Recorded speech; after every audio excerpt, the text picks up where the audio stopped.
प्रभु तेरी वाणी जीवन की रोटी, नैनों की ज्योति अंधेरा मिटाती।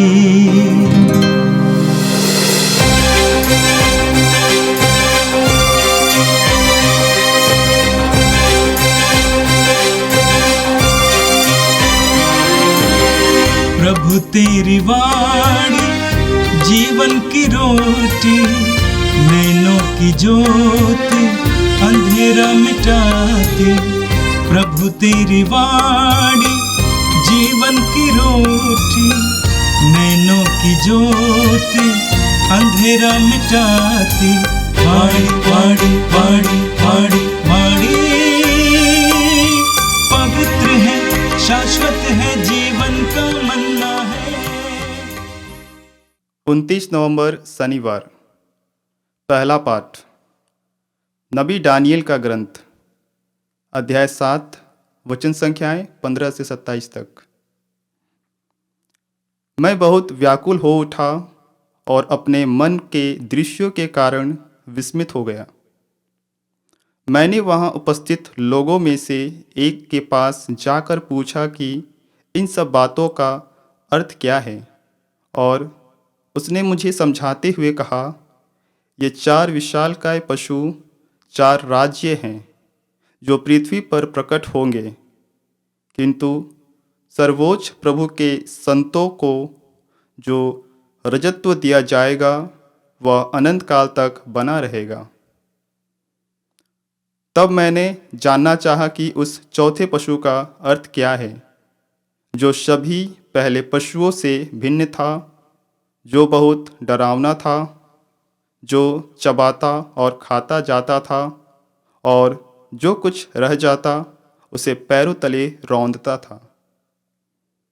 मैंने उसके सिर के 10 सींगों के विषय में जानना चाहा, और उस अन्य सींग के विषय में भी, जिसके निकलने पर 3 सींग उखड़ गए, उस सींग के विषय में जिसकी आंखें थी, जिसका एक डींग मारने वाला मुंह था, और जो दूसरे सींगों से अधिक बड़ा दिखता था। मैं देख ही रहा था कि वह सींग संतों से युद्ध कर रहा था, और वयोवृद्ध व्यक्ति के आने तक उन पर प्रबल हो रहा था।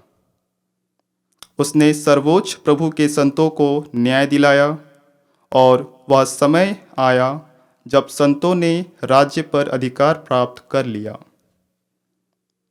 उसने मुझे यह उत्तर दिया, चौथा पशु पृथ्वी पर प्रकट होने वाला चौथा राज्य है। वह अन्य सब राज्यों से भिन्न होगा। वह समस्त पृथ्वी को खा जाएगा और पैरों तले रौंद कर चूर चूर कर देगा। वे 10 सींग इस राज्य के 10 राजा हैं। उनके बाद एक ऐसे राजा का उदय होगा जो पहले के राजाओं से भिन्न होगा और 3 राजाओं को परास्त कर देगा। वह सर्वोच्च प्रभु के विरुद्ध बोलेगा, सर्वोच्च प्रभु के संतों पर अत्याचार करेगा, और पर्वों और प्रथाओं में परिवर्तन लाने की योजना तैयार करेगा। संत 3.5 वर्ष तक उसके हाथ में दिए जाएंगे। इसके बाद न्याय की कार्यवाही प्रारंभ होगी। राजत्व उससे छीन लिया जाएगा और सदा के लिए उसका सर्वनाश किया जाएगा। तब पृथ्वी भर के सब राज्यों का अधिकार, प्रभुत्व और वैभव सर्वोच्च प्रभु के संतों की प्रजा को प्रदान किया जाएगा। उसका राज्य सदा बना रहेगा, और सभी राष्ट्र उसकी सेवा करेंगे और उसके अधीन रहेंगे। यह प्रभु की वाणी है। संत लूकास के अनुसार पवित्र सुसमाचार, अध्याय 21, पद संख्या 34 से 36 तक। प्रभु का वचन कहता है, सावधान रहो, कहीं ऐसा ना हो कि भोग विलास, नशे और इस संसार की चिंताओं से तुम्हारा मन कुंठित हो जाए और वह दिन फंदे की तरह अचानक तुम पर आ गिरे, क्योंकि वह दिन समस्त पृथ्वी के सभी निवासियों पर आ पड़ेगा। इसलिए जागते रहो और सब समय प्रार्थना करते रहो, जिससे तुम और इन सब आने वाले संकटों से बचने और भरोसे के साथ मानव पुत्र के सामने खड़े होने योग्य बन जाओ। यह प्रभु का दिव्य सुसमाचार है। क्रिस्त में प्यारे भाई और बहनों, आज मैं सबसे पहले आज के सुसमाचार पर मनन चिंतन करना चाहूंगा। आज के सुसमाचार में प्रभु कहते हैं, सावधान रहो। सावधान किन चीजों से सावधान रहना है? बाहरी खतरों से कम, लेकिन आंतरिक शत्रुओं से सावधान रहने के लिए प्रभु हम सभी को बुलावा देते हैं। एक आंतरिक शत्रु कौन है? यह आंतरिक शत्रु भोगविलास, नशा और संसार की चिंता। हम में से कई लोग भोगविलास में डूबे रहते हैं, नशे में डूबे रहते हैं, संसार की चिंता करते रहते हैं।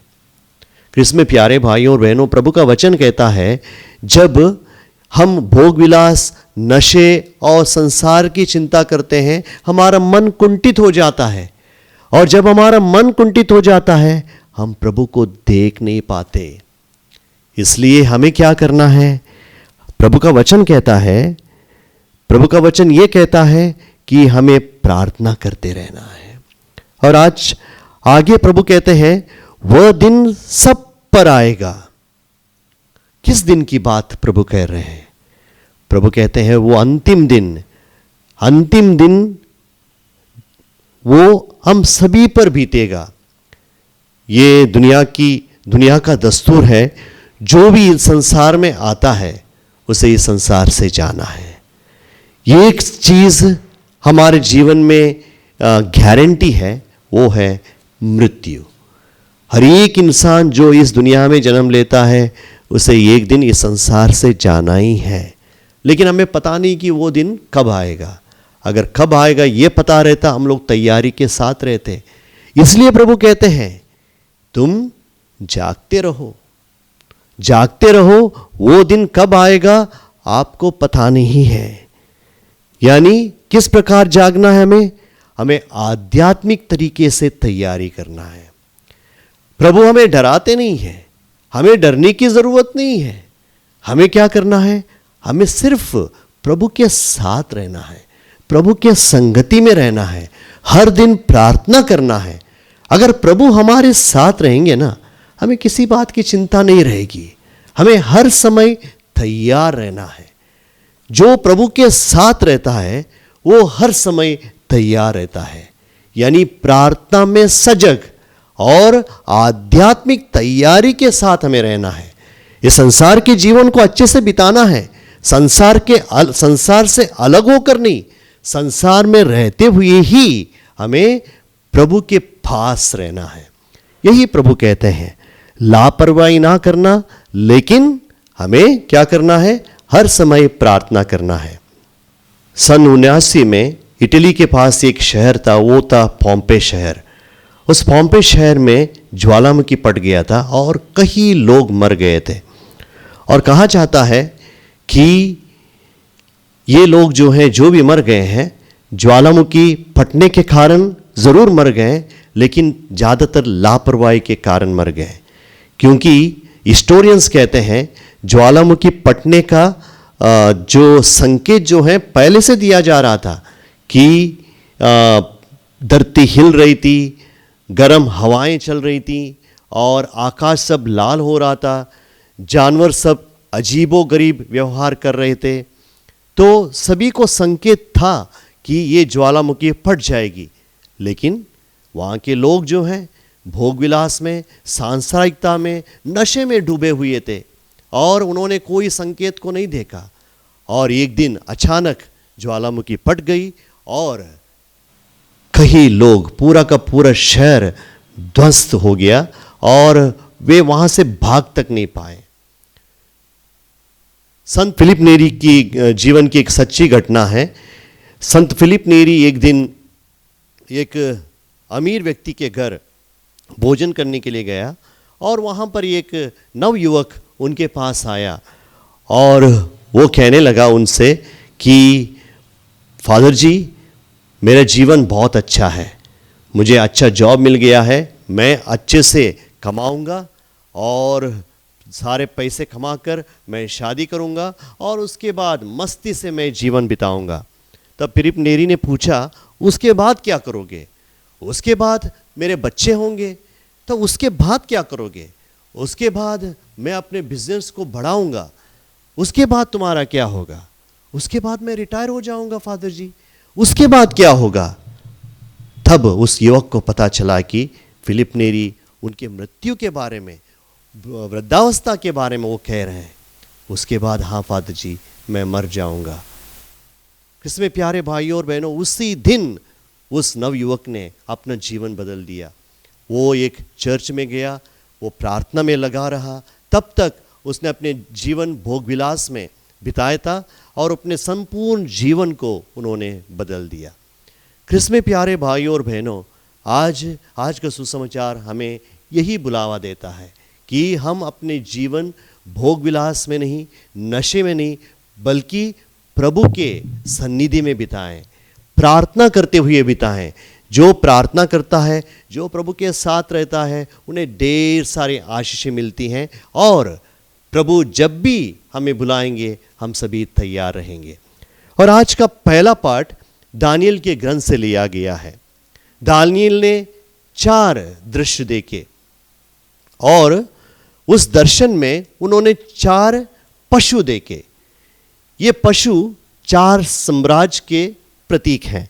हम जानते हैं इस साम्राज्यों को पुराने ज़माने में बाबुल, फारस, ग्रीस और रोम, उस समय धरती को खपा देने वाले ये राष्ट्र थे, लेकिन आज वे इतिहास के पन्नों में रह गए हैं, उनको कोई उतना याद नहीं करता।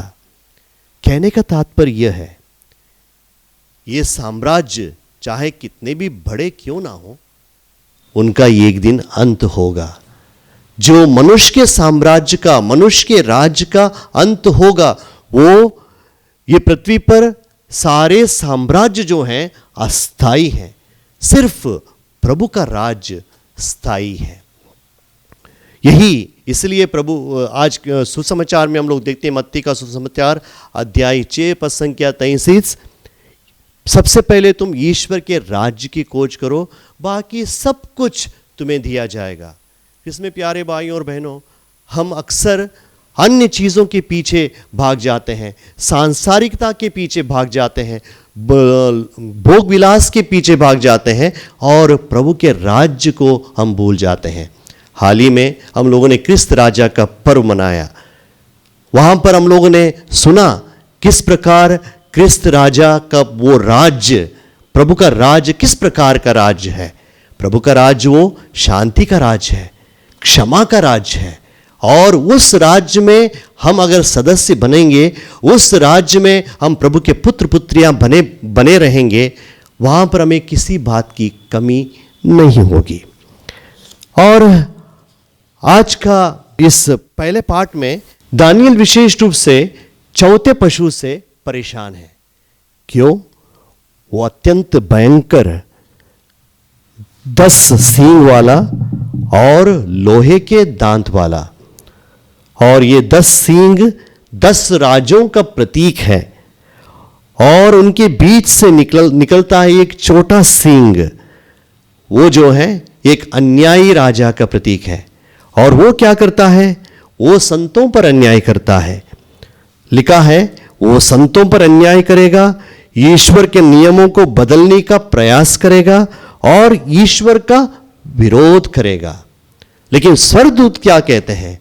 स्वर्गदूत ये कहते हैं, 1 काल, 2 काल, आधा काल, यानी उनका राज का अंत होगा।